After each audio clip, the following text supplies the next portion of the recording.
The British press has hit a new low. Prince Harry and Meghan Markle just won Humanitarians of the Year for their powerful work on mental health and online safety. And instead of celebrating real impact, the tabloids went into a frenzy. In today's episode, we expose how the Daily Mail and its royal mouthpieces are twisting facts, pushing MAGA-flavoured propaganda and copying the Sussexes' global influence while crying for attention. Welcome back to Sussex Squaddies, the home of truth, receipts and unapologetic defence of the Duke and Duchess of Sussex. Today, we're diving into a story that has the entire British media establishment losing its collective mind. Prince Harry and Meghan Markle were just honoured in New York City as Humanitarians of the Year by Project Healthy Minds, a major recognition for their work in mental health and online safety through their Archewell Foundation. But instead of celebrating a positive global achievement, the usual suspects, led by the Daily Mail and its loyal palace parrots, went on a full-blown meltdown. Now, let's break this down. Within hours of Harry and Meghan's award being announced, the Daily Mail published a venom-filled article titled something like, "The World Has Gone Mad." They tried to link three completely unrelated stories: Donald Trump not getting a Nobel Peace Prize, Prince William crying in public, and the Sussexes' Humanitarian Award, all into one distorted narrative. Why? To confuse readers, to make Harry and Meghan's real work look trivial next to a palace-approved emotional photo op. And the writers behind this media circus, Richard Fitzwilliams, Tom Bauer, Phil Dampier, you already know the names.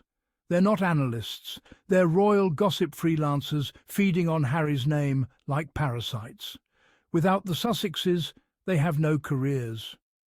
But let's get something straight.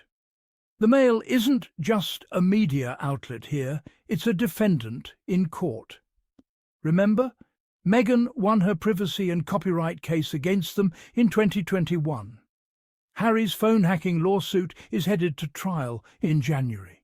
So every time Harry and Meghan succeed publicly, the Mail's credibility crumbles. That's why their reporting feels so bitter, because it's personal.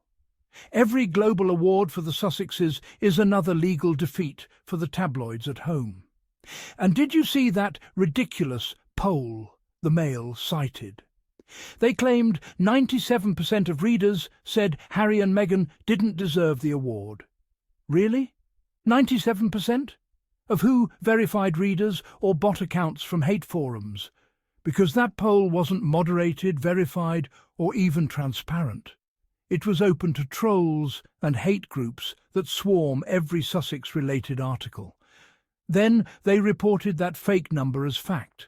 That's not journalism, that's propaganda wrapped in clickbait. And here's where it gets even uglier. The Mail timed that attack piece on the same day the royal PR machine was pushing a story about Prince William crying while discussing suicide awareness. Now, let's be clear, mental health awareness matters deeply. But the timing was no accident. They wanted the image of a tearful heir to distract from the Sussexes being honoured abroad. In their narrative, William feels, Harry performs. They can't stand that the man they branded as the rebel prince is now a global voice for compassion and digital safety. Midway through the Mail's hit piece, they suddenly switched topics to African parks, where Harry serves on the board. Why? To smear his charities. They dragged up a completely unrelated dispute in Chad, trying to imply scandal. But here's the truth. Harry's America-based organisations have zero controversy. The smear campaigns are all being manufactured on British soil. Because when Harry works in the US, he's free from royal control, and that terrifies them. Now, while the tabloids are busy fabricating outrage, let's talk about what Harry and Meghan are actually doing. Archwell donated $500,000 to support children in Gaza and Ukraine this year. Harry personally gave $1.5 million to children in need. Their Archwell Parents Network helps families worldwide affected by online harm. Not one of those accomplishments made the front page of the British press. Why? Because positivity doesn't sell hate clicks. And let's not ignore the imitation game going on at Kensington Palace. The Waleses have suddenly become experts in mental health, online safety and digital well-being themes Harry and Meghan pioneered years ago. Meghan's New York talk about kids and screen time. Catherine made an Oxford visit about the exact same topic just hours before. Harry's ongoing work with Invictus and Heads Together on suicide awareness. William's new teary segment mirrors it almost identically. It's like watching the understudies copy the lead actors badly. The British press's fury isn't about humanitarian awards or charity events. It's about control. When Harry and Meghan left the monarchy, they didn't just walk away from titles, they walked away from a system built on access and manipulation. The tabloids lost their biggest cash cows. And when the Sussexes became financially independent and globally relevant, the press panicked. Because you can't control someone who funds their own mission and speaks their own truth. Let's also address the unspoken factor here, race and power. The establishment's discomfort isn't just about Harry's independence, it's about Meghan's existence. A biracial American woman thriving outside palace control with their golden prince by her side disrupts centuries of hierarchy. She's not supposed to win, and yet she keeps doing it.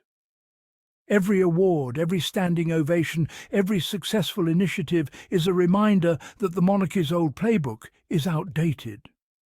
The hypocrisy is staggering. These same outlets that preach mental health awareness for headlines are the same ones tormenting the Sussexes daily. They champion compassion only when it fits their comfort zone, the right kind of face, in the right postcode, with the right accent. But Harry and Meghan, they live their compassion. They act, they donate, they show up. That's why Project Healthy Minds recognise them not for photo ops, but for impact. So while the Daily Mail screams irony, the real irony is this. Harry and Meghan are thriving without the system that once tried to silence them. They've built a foundation that uplifts others, while their critics cling to taxpayer-funded titles and recycled PR stunts. The British press can sneer all it wants, but the world sees the truth. The Sussexes are global humanitarians. The tabloids are global embarrassments. So, Squaddies, what do you think? Are you surprised by the British media's meltdown, or do you think this is just another sign that Harry and Meghan's star keeps rising while the monarchy fades into irrelevance? Drop your thoughts below, and don't forget to like, subscribe, and ring that bell for more truth-telling from Sussex Squaddies. Until next time, stay kind, stay sharp, and keep supporting real compassion over royal performance.